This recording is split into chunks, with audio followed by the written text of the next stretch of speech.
In today's study, we're going to be going over the life of the prophet Ezekiel. In 605 BC, Nebuchadnezzar, king of Babylon, invaded Jerusalem, only subduing it, not destroying it. The attack would be the first of 3 invasions by Babylon upon the Jewish people. So there were 3 stages that made up what we know of as the Babylonian captivity.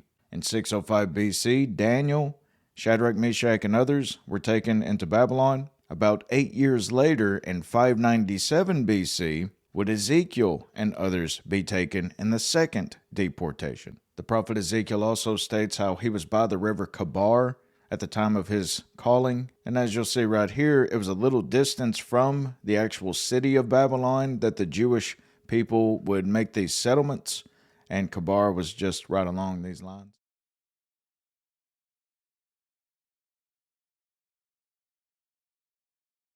The word of the Lord came expressly unto Ezekiel the priest, the son of Buzi, in the land of the Chaldeans, or Babylonians, in the land of the Babylonians, by the river Kabar. And I looked, and behold, a whirlwind came out of the north, a great cloud, and a fire enfolding itself, and a brightness was about it. This was the appearance of the likeness of the glory of the Lord.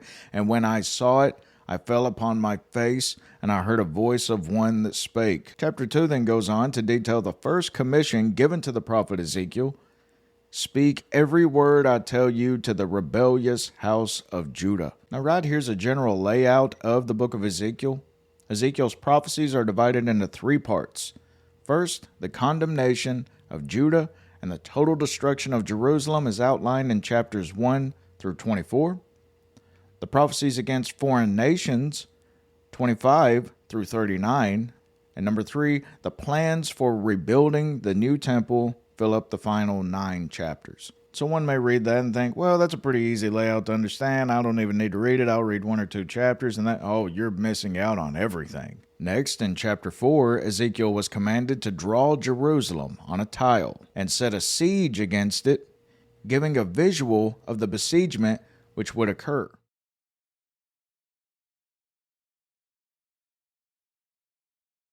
Also the word of the Lord came unto me, saying, Son of man, behold, I take away from thee the desire of thine eyes. God is saying he's going to take Ezekiel's wife.